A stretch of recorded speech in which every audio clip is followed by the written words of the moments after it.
Buenos días, saludos. Feliz martes 7 de diciembre 2021. Vamos a 7 de la mañana. Vamos a conversar el día de hoy. Sí, vamos a comenzar el día de hoy. Vamos a comenzar con lo que corresponde a las cuentas de pasivo. Como ya hemos visto en la trazabilidad de la materia, ya hemos abarcado todo lo que tiene que ver con los activos de una compañía. Ya hemos visto todo lo que tiene que ver con los activos de una compañía. Ahora vamos a trabajar lo concerniente a los pasivos, a las obligaciones que tiene una compañía. Recuerden que los estados financieros, los estados de situación financiera, fundamentalmente se basan en lo que son los bienes y derechos que tiene una compañía, que son los activos, son conocidos como los activos, y las obligaciones que tiene la compañía para con terceros, ¿no? Las obligaciones que tiene para con terceros o las potenciales obligaciones que puede tener para con terceros. La diferencia entre estos dos señores, entre los bienes y derechos y las obligaciones, es lo que da lo que denominamos el patrimonio neto. Así que, bueno, a partir de este momento, a partir de esta clase, vamos a empezar a abordar lo que son las obligaciones, los pasivos. Y vamos a comenzar evidentemente por los pasivos que son los pasivos que son corrientes, ¿sí? Los pasivos que son corrientes, los que son del corto plazo, ¿no? Pasivos que están normalmente vinculados íntimamente con la producción, con la operación, con las actividades ordinarias de una entidad. Una entidad, por supuesto, en la medida que está haciendo operaciones, normalmente una de las fuentes principales de financiamiento es esa, las obligaciones pendientes de pago o con días de crédito, digamos, ¿no? Que son fundamentales en aras de poder tener una estrategia de flujo de caja positiva. ¿Sí? De una u otra forma, las cuentas por pagar son una fuente importantísima de beneficios para una compañía, considerando que si tenemos un negocio y tenemos la posibilidad de que nuestros proveedores nos den algo de crédito y ese crédito es equivalente al tiempo de rotación de nuestros inventarios o de la prestación de nuestros servicios y de la eventual cobranza a nuestros clientes, pues fíjense que fundamentalmente estaríamos trabajando con recursos de terceros de manera positiva y legal, además muy legal, ¿no? Evidentemente, en el país, aquí en Venezuela, en los últimos años en los que ha habido un incremento significativo de lo que son la hiperinflación. Primero la inflación, una inflación brutal, y después una hiperinflación que ya por el nombre ya sabemos que es aún más fuerte. Fíjense que fundamentalmente el crédito ha ido sistemáticamente desapareciendo. Las operaciones aquí en Venezuela en la actualidad son claramente de contado. Claramente de contado. Ahorita es muy, pero muy raro que uno vea transacciones a crédito. Y ojo, las operaciones a crédito va eventualmente va a volver bajo un esquema, bajo el esquema que estamos viviendo de la dolarización, ¿no? La dolarización va a ser que evidentemente vaya volviendo las operaciones de crédito, porque va a terminar siendo una ventaja competitiva. Va a ser una ventaja competitiva porque indudablemente el que ofrezca crédito en dólares, ¿sí? O con cláusula de reajustabilidad, va a ser más competitivo que el que exija pues, un pago a crédito, a pago de contado, de inmediato, vale, tú me pagas y te despacho, etcétera. El que se flexibilice y vaya a una política clara, concisa, muy bien manejada, manejando por supuesto los riesgos de evaluación de clientes y proveedores, etcétera, va a tener unas ventajas competitivas interesantes porque bueno, la gente se va a motivar a, a dar crédito y eso puede hacer que vuelva nuevamente aquí en Venezuela esto. Hoy en día es muy raro verlo, es muy raro verlo.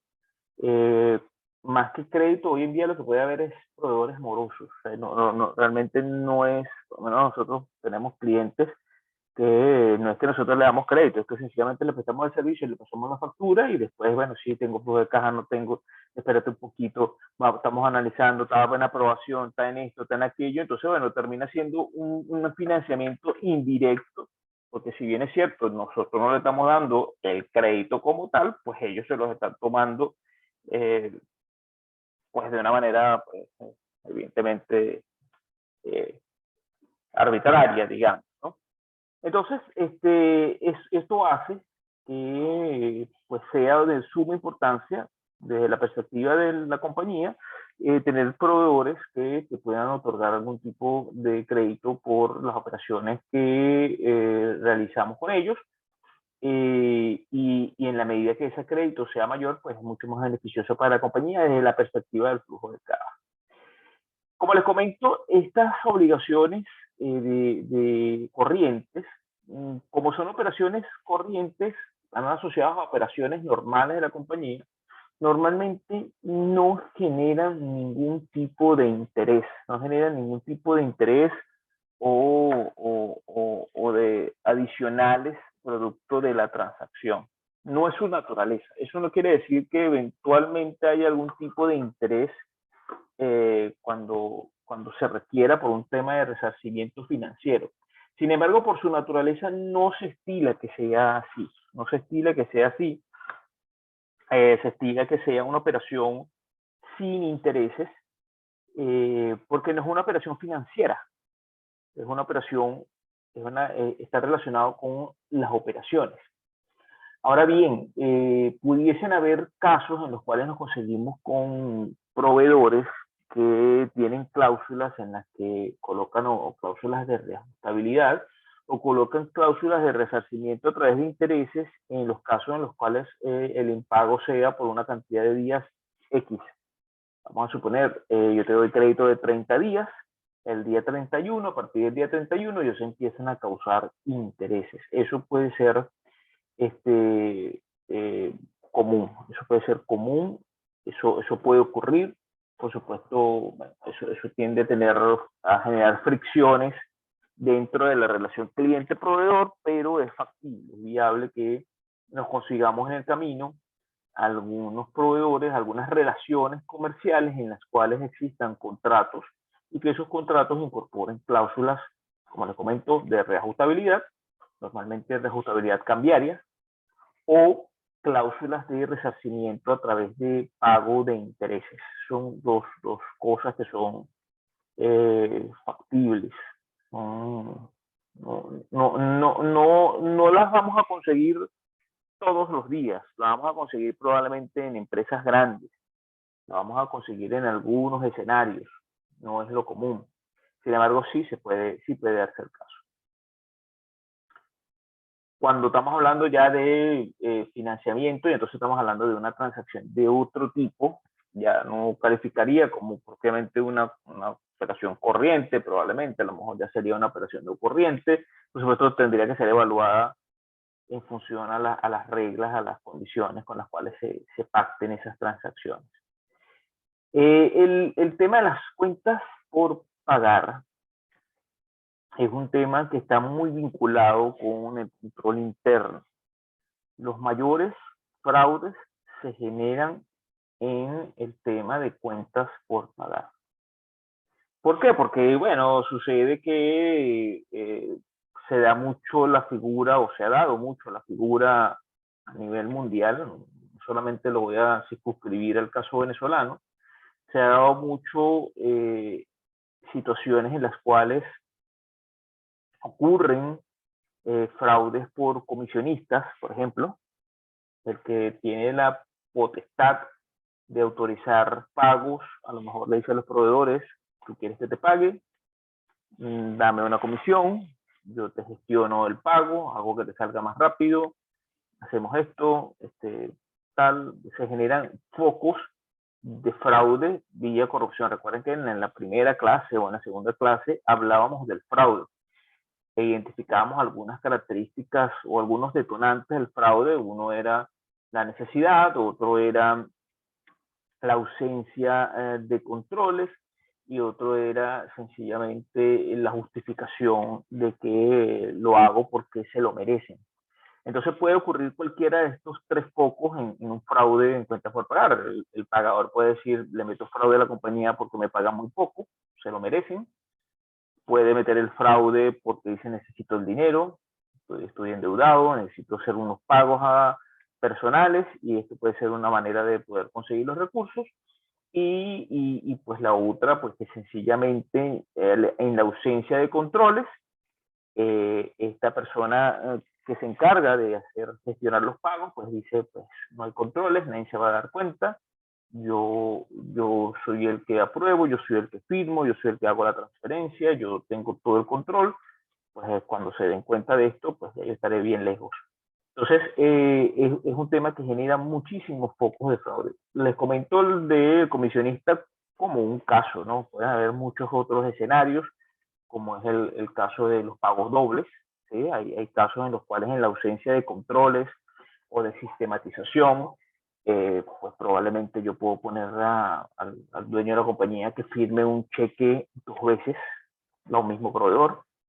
Si el ejecutivo cae en confianza o el dueño cae en confianza y pues firma o aprueba la corrida de transferencias, ya no hablando de cheques, sino de transferencias, él aprueba sin revisar el detalle, pues entonces yo pudiese colocarle 2 veces el pago y bueno, me transo con el proveedor, le digo, mira, te van a caer 2 transferencias por el mismo monto, de la segunda transferencia la mitad es mía y la mitad es tuya.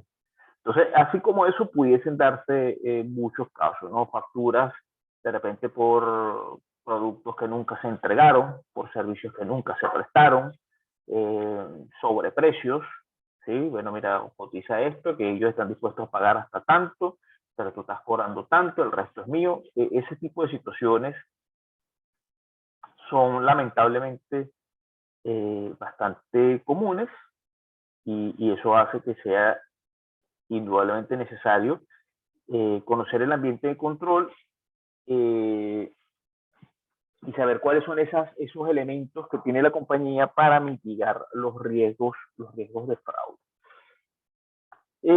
Fíjense que aquí, como les comenté en algún momento, recuerden que cuando hemos hablado de bancos, recapitulando un poco, cuando hablamos de bancos, en bancos decíamos que se tienen que hacer confirmaciones a todos los bancos, ¿sí? A todos los bancos, nacionales e internacionales, si no es una limitación en el alcance. Cuando hablamos de cuentas por cobrar, hacíamos un split, ¿no? Dividíamos entre cuentas por cobrar comerciales y cuentas por cobrar correlacionadas.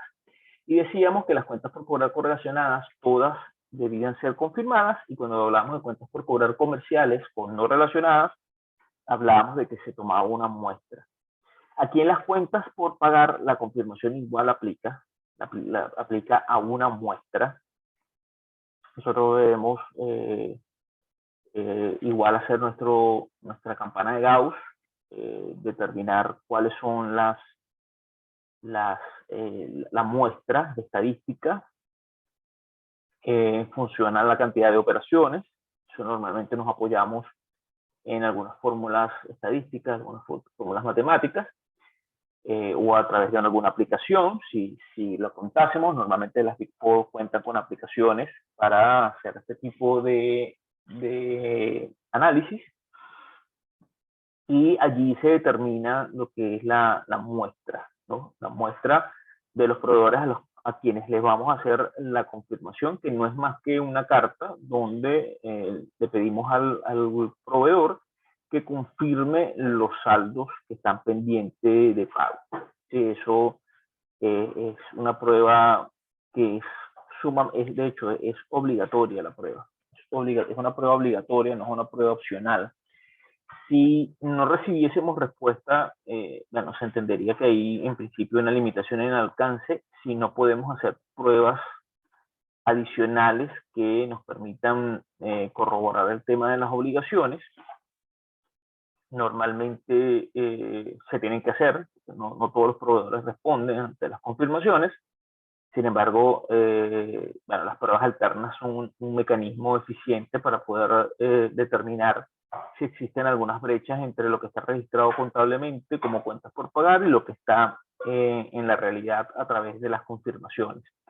Normalmente las confirmaciones de cuentas por pagar son bastante respondidas, son respondidas porcentualmente un porcentaje interesante, porque cuando hay cuentas por pagar y se hacen confirmaciones, los proveedores estiman que el hacer eso les puede elevar la probabilidad de cobrar pronto. Entonces lo ven como un estímulo, por más que la confirmación no la está haciendo la gerencia, sino la estamos haciendo nosotros como auditores. El proveedor puede tener el feeling de que a través de la confirmación lo que se está generando es una probabilidad mayor de cobrar una factura que está pendiente. Entonces eso hace que ellos normalmente respondan. Cuando estamos haciendo la confirmación de cuentas por pagar, normalmente aprovechamos de confirmar no solamente lo que son muestras o estadísticas, también focalizar algunas cuentas por pagar que nos interesa conocer, es decir, que no todo es a través de una muestra estadística, algunas cosas pueden ir directo al grano, como es el caso de los abogados. El caso de los abogados es por ejemplo, nosotros normalmente a los abogados los confirmamos porque estos señores nos pueden proveer no solamente de información cuantitativa de cuánto se les debe, sino también aprovechamos en esa confirmación y les pedimos que nos expliquen todos los casos que están abiertos, y les comento que siempre generan sorpresas, porque allí nos damos cuenta de algo que vamos a ver un poco más adelante, que son los pasivos contingentes. Ahí nos percatamos cuando le hacemos la confirmación de cuentas por pagar a los abogados, pues bueno, los abogados responden, bueno, nuestra compañía me debe $1000 y en este momento yo le estoy prestando servicios legales por unas demandas así, asado, y eso después nos genera a nosotros otros análisis de cara a todo lo que es el tema contingente. Así que es ganancia por todos lados el tema de las cuentas por pagar. Cuando recibimos las confirmaciones pueden ocurrir evidentemente dos cosas, ¿no? Pueden ocurrir, bueno, tres. Una, que no nos responda. Si no responde, pues entonces, como les comenté, tendremos que hacer pruebas alternas. Las pruebas alternas no es más que irnos a pie, ¿no? Irnos detalle por detalle, factura por factura, pago por pago. La segunda es que nos respondan y coincida la confirmación con lo que está registrado en la contabilidad. Por supuesto, allí el punto queda cerrado, no pasa nada. Y la tercera posibilidad es que cuando mandemos la confirmación, bueno, resulta que la confirmación no coincide en los saldos que están en la contabilidad con los saldos de la confirmación. Pues en ese caso, pues indudablemente existen unos focos allí de riesgo y se tiene que hacer todo un trabajo sustantivo, toda una serie de pruebas alternas para poder identificar quién tiene la razón, si tiene la razón la contabilidad o si tiene la razón el proveedor cuando confirmó. Entonces, fíjense que esto no es solamente, bueno, mándala y recibimos y ¿cómo se llama? Y archívala y ya listo, no. Esto es un proceso que requiere, por supuesto, de análisis en el caso que lo requiera. Es sumamente importante, esto creo que lo conversábamos un poco cuando hablábamos, creo que de la parte de inventarios. Es muy importante conocer lo que son los ciclos de compras en las compañías, ¿sí? Entender que todo nace de algo y que ese algo es cíclico, ¿sí? Y es por ello que tenemos que saber los controles, tenemos que saber los procesos, las distintas fases que tiene una compañía.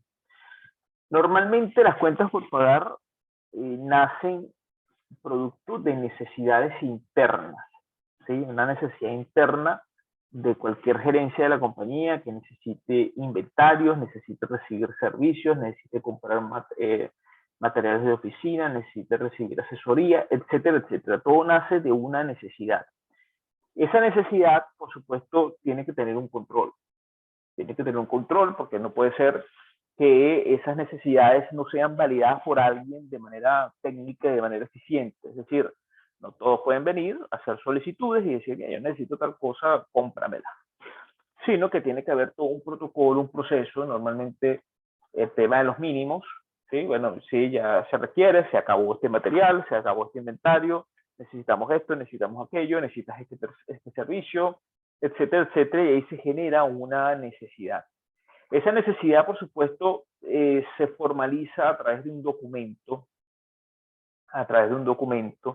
que se llama requisición, ¿sí? Puede ser un documento físico o electrónico. Evidentemente, una compañía ya sistematizada, este proceso se lleva de manera electrónica. Entran en un portal web y dicen, yo necesito tal y tal cosa. Esa requisición física o electrónica debe ir, aparte de una evidencia de por qué se necesita, también debe venir acompañada de un pool de aprobaciones y de procesos internos que permitan verificar que realmente esa necesidad se tiene que cubrir y cuánto es el impacto en la compañía. Tema de costo-beneficio. Y allí, dependiendo de la compañía, se desatan otra serie de subprocesos, como el proceso de licitación, de verificación presupuestal, si esa partida realmente fue considerada en el presupuesto, si excede el presupuesto, si está dentro del rango, si estaba planificado o no planificado, si fue una emergencia, si fue, etcétera, etcétera. ¿Sí? Hay una serie de situaciones que se desarrollan producto de ese proceso de requisición. La licitación en Venezuela, la licitación en Venezuela no es un proceso que sea obligatorio para las empresas privadas. Es un proceso que es obligatorio para las empresas del Estado. Sin embargo, como es una muy buena práctica, normalmente las empresas privadas han, han adoptado ese tipo de prácticas porque son acertadas. De una u otra forma son acertadas porque permite hacer un análisis serio de cuál es el mejor proveedor en función al costo-beneficio. Esto no quiere decir que la licitación lo que busca es conseguir la oferta más barata, ¿no? Porque eso en la práctica no es así. Lo que buscan es ubicar por costo-beneficio cuál es el proveedor que da las mejores condiciones. Normalmente se hace una terna, ¿no? Se reciben propuestas, se reciben documentaciones de varias compañías, se trata de identificar los 3 mejores y a cada compañía determina sus propios indicadores, ¿no? Sus propios indicadores pueden estar asociados a precio, a calidad del producto, oportunidad de entrega, días de crédito, etcétera, etcétera. ¿No? Hay una serie de elementos que cada compañía identifica, estima y en función a eso, pues, ejecuta, ¿no? Y con esos elementos es que se toma la mejor decisión de cuál debería ser el proveedor a contratar. Insisto, esto es algo que en la empresa privada es opcional. Sin embargo, las empresas grandes normalmente lo hacen de esta forma, sobre todo las que son corporaciones y más aún las que son empresas que cotizan en la bolsa, ya sea en la bolsa de Venezuela o en la bolsa de cualquier otro país. Normalmente el proceso de licitación es un proceso neurálgico, un proceso clave, porque también mitiga, a través de ese proceso, mitiga los riesgos de fraude, que es el foco principal, ¿no? El hecho de que la gente de compras no tenga la potestad única de decidir a quién se le va a comprar el producto o a quién se va a contratar para un servicio. Esto de una u otra forma democratiza el proceso, hace que se socialice con distintas unidades de la compañía y la decisión que se toma es una decisión colegiada, entonces, y sustentada, fundamentada en documentación.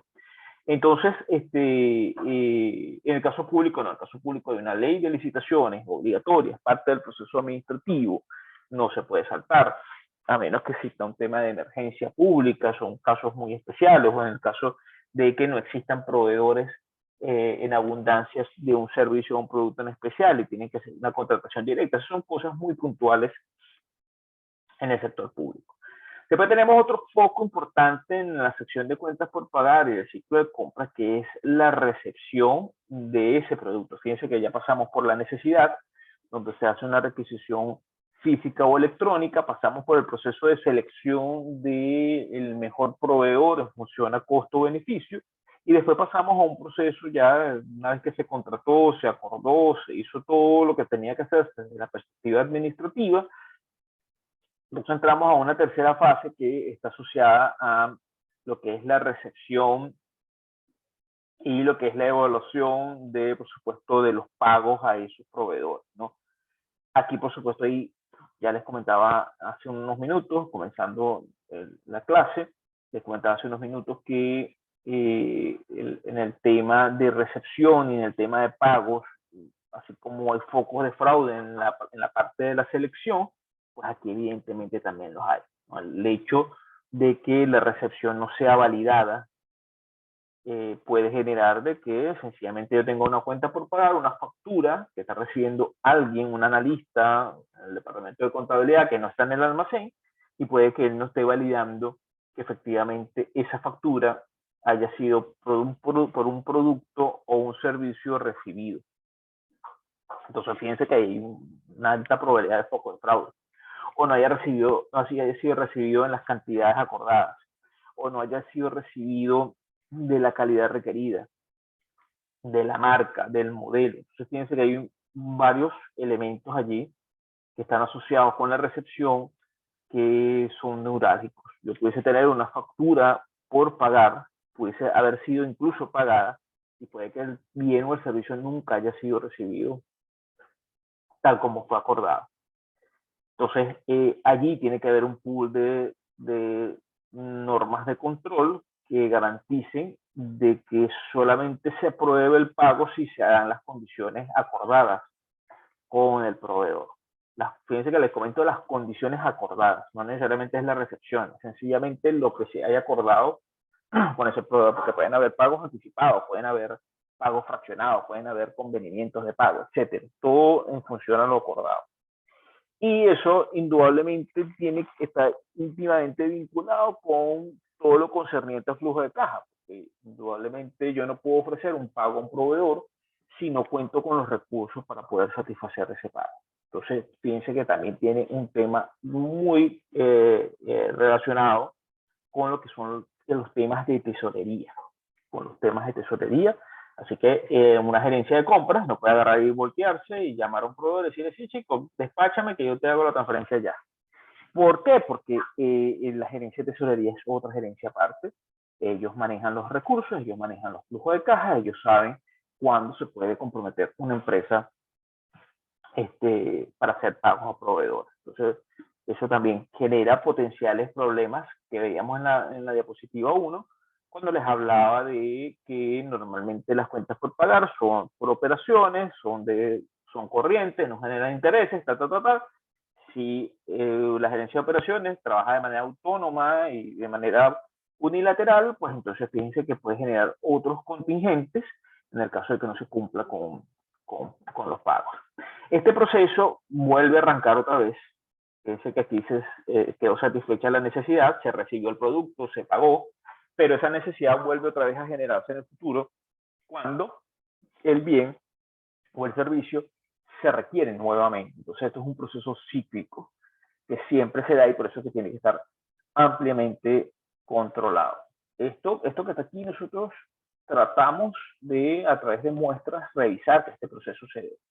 Nosotros hacemos las preguntas de cómo se hace el proceso de requisición, quién las aprueba, revisamos la evidencia que efectivamente esté en las aprobaciones, validamos que efectivamente hayan protocolos que demuestren la recepción en almacén y verificamos que efectivamente se hayan cumplido los protocolos internos de tesorería. Entonces, fíjense que todo esto que está aquí,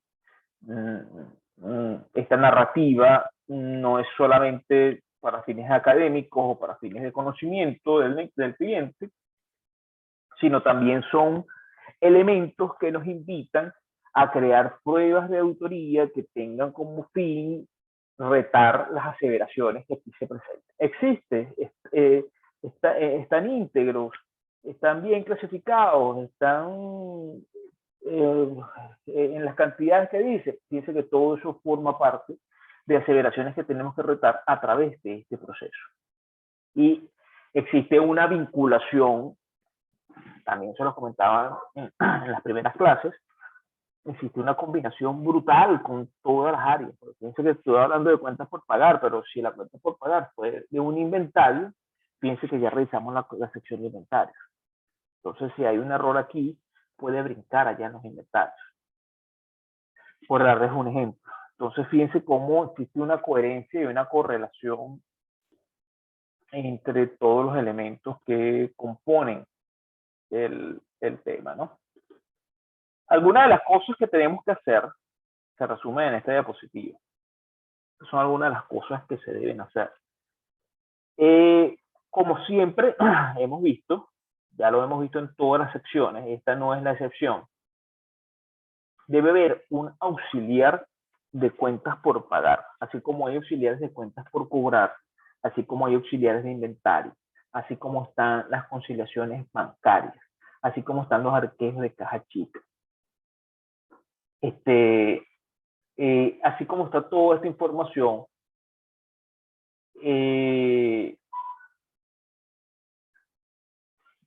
básicamente, pues igual, aquí en la sección de cuentas por pagar también se da la misma situación.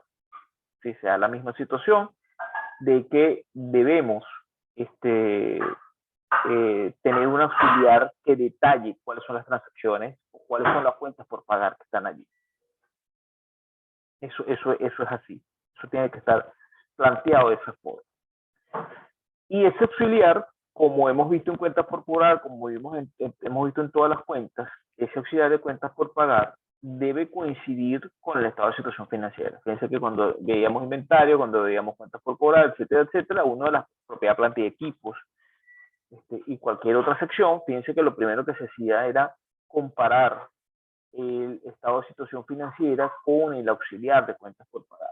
Es lo primero que se debe realizar. Esta no es la excepción. Ya les comenté lo de la revisión de los pagos en función a la muestra. Debemos hacer no solamente la muestra para fines de la confirmación, sino también debemos hacer una muestra a fines de poder validar que efectivamente se hayan cumplido con otros elementos propios de las cuentas por pagar, como es el caso de obligaciones de carácter tributario. Eso lo vamos a ahondar un poco la semana que viene con algunos asientos. ¿Por qué? Porque cada vez que hacemos un pago a un proveedor, eso está asociado a obligaciones de carácter tributario. La recepción de una factura que cumpla con los requisitos establecidos en la provincia 0071, las retenciones aplicables, en este caso aquí en Venezuela, retenciones de impuestos sobre la renta, de impuestos al valor agregado, de tributación municipal, si es aquí en el municipio de Caroní, etcétera, etcétera. Entonces, fíjense que está asociado a una serie de elementos que son validados a través de una revisión documental. Aquí yo sí tengo que recibir facturas, revisarlas, verlas, analizarlas, etcétera. Las confirmaciones ya las conversamos, ¿sí? Conciliar las confirmaciones con el saldo mostrado en los auxiliares ya las conversamos. Aplicar métodos analíticos cuando así esté planificado es útil, es necesario en algunos casos para entender el crecimiento o decrecimiento de una compañía. El tema de los pagos posteriores lo vamos a conversar un poco más en detalle la semana que viene, cuando hablamos de los pagos posteriores, y también lo vamos a ver cuando hablemos de transacciones de cierre. Las cuentas por pagar relacionadas. Fíjense que cuando vimos cuentas por cobrar les comentaba que en temas de cuentas por cobrar se tiene que confirmar todas las cuentas por cobrar correlacionadas. En cuentas por pagar es igual. Todas las cuentas por pagar correlacionadas deben ser revisadas. Transacciones inusuales, pues obvio, en diciembre se dan muchas transacciones inusuales o se pueden dar transacciones inusuales en este mes de diciembre. Puede que hayan transacciones que no son comunes y tienen que ser verificadas. Algunas son razonablemente obvias, propias de la fecha, de repente algún tipo de gasto suntuario por una celebración, o alguna actividad social o algún tipo de beneficio a los trabajadores. Esas son cosas que deben ser evaluadas porque no son usuales, no son normales, deben ser verificadas para evitar focos de fraude, de que aprovechen las fechas en que hay mucha gente de vacaciones, mucha gente baja la guardia desde el punto de vista de controles, puedan ocurrir algunos asuntos allí que puedan generar focos de fraude. Y por supuesto evaluar demás tipos de riesgos como malversaciones en compras, el hecho de que yo haga algún tipo de uso incorrecto de los recursos cuando ya están destinados para algunos fines, para pagar una deuda y lo utilizo para otros fines y pedir las autorizaciones correspondientes, devoluciones atípicas, duplicación de registros, pagos y registros tardíos. Todo esto son situaciones que tienen que ser analizadas o que tenemos que crear pruebas de auditoría tendientes a retar esas aseveraciones.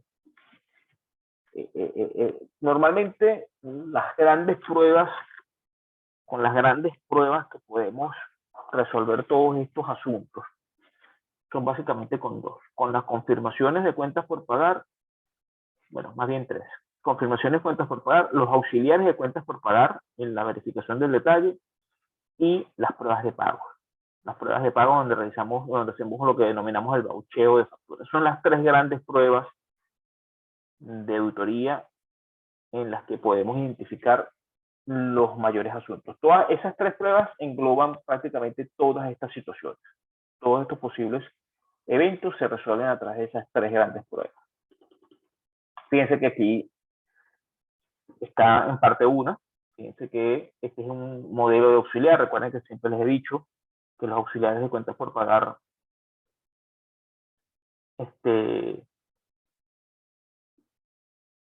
pues básicamente son el detalle de cuánto se debe a una fecha de corte, factura por factura. Eso debería cruzar con contabilidad. Sí, esta primera aproximación debería cruzar con contabilidad. Si no cruza con contabilidad, ya tenemos un primer problema, indudablemente. Ya tenemos un primer problema porque ya la data ya no tiene integridad la data. Si el auxiliar no cuadra, ya inmediatamente hay una limitación en el alcance. Mira, tengo un auxiliar, esto no cuadra. Creo que lo veíamos a un ejemplo de, no sé si inventarios ahorita o de cuentas por cobrar. Veíamos un caso en el que el auxiliar no cuadraba, creo que era con inventarios. Fíjense que automáticamente allí ya se generan unos alertas, unos asuntos que deben ser resueltos. Y con este detalle, fíjense que podemos incluso tomar de aquí parte para hacer la muestra de voucheo. Podemos tomar de este auxiliar parte para hacer la muestra de las confirmaciones. Entonces, fíjense que este documento que ven en pantalla, así como en el resto de las secciones, es clave. Es clave porque este es el que nos da la primera aproximación de cuál es la situación de la compañía a fecha de corte. Normalmente no solamente se confirman las cuentas por cobrar, las cuentas por pagar que están en el auxiliar. También podemos confirmar proveedores con saldo cero. Sí, yo puedo agarrar y mandarle confirmaciones a proveedores con saldo cero, porque también allí de una u otra forma estoy probando de que las facturas están registradas. Puedo llevarme la sorpresa de que en la contabilidad sale un proveedor con saldo cero, y cuando lo confirmo dice, no, me debe tal monto. Y bueno, ¿qué fue lo que pasó? Que la gerencia no registró la factura, las tiene engavetadas. Eso puede ocurrir. Entonces, no solamente debo confirmar las cuentas por pagar que están en este auxiliar, sino que también debo confirmar las cuentas por pagar, los saldos cero de proveedores de la compañía. Entonces, fíjense que aparte de este auxiliar, yo pudiese pedirle un listado de proveedores activos, y hacer una muestra de esos proveedores activos en serio. Recuerden que el tema de las pruebas es anticiparnos a focos de fraude, a focos de situaciones donde no se cumplen los principios de contabilidad generalmente aceptados. Tenemos que anticiparnos a ese tipo de situación, y por eso es que, como les decía en la primera, segunda clase, el escepticismo aquí es fundamental. Es lo primero, el escepticismo profesional. Ya para terminar por hoy, ¿sí? La semana que viene vamos a hablar de los gastos acumulados y vamos a andar en otros detalles, principalmente de asientos. Fíjense que aparte de estas cuentas por pagar proveedores, nos podemos conseguir otras cuentas por pagar que son también corrientes, que cada una va a tener un enfoque distinto. Fíjense que desde el punto de vista fiscal, aquí ustedes ven en pantalla y prácticamente son todas fiscales, excepto los sueldos no reclamados, depósitos no identificados, todos son tributarios, el resto son tributarios. ¿Por qué? Porque la compañía normalmente se llena de algunos pasivos, de algunas obligaciones corrientes que tienen que ver con todo lo que es el sistema tributario local, en el que está incluido pues todo lo que es el sistema de retenciones de impuestos sobre la renta, retenciones de impuestos al valor agregado, retenciones municipales, retenciones parafiscales, contribuciones parafiscales también, que son el Seguro Social, INSS, FAO, etcétera, que todas normalmente son corrientes, todas son de menos de 12 meses, que tienen que pagar en menos de 12 meses, o algunas son 15 días, 30 días, pero normalmente todas estas obligaciones de carácter tributario son de menos de 12 meses, es decir, que cumplen con el criterio de pasivos corrientes. Y que, a diferencia de los pasivos que vimos anteriormente, que son principalmente asociados a operaciones, con proveedores, estas tienen un ingrediente adicional que no lo vamos a ahondar aquí porque vamos a ver dentro de 2 semanas, no, ya para enero, dentro de 2 sesiones más bien, que es el tema de tributario. El tema tributario no solamente está la deuda per se, sino está todo lo que está detrás de ello. Es decir, que detrás de ello, ¿qué es lo que está? Pues evidentemente todo lo que es el asunto de contingencias. Entonces, con las contingencias, pues el asunto es distinto, ¿sí? Porque allí ya hay toda una serie de obligaciones que se agregan al tema. Entonces ya el asunto ya es aún más complicado. Yo me equivoco en una retención, no la practico de forma incorrecta, no la pago, etcétera. Eso tiene toda una serie de contingencias, de pasivos contingentes que pueden generar obligaciones adicionales. Entonces, no solamente está el punto de la obligación per se, sino los accesorios que se generan producto de su impago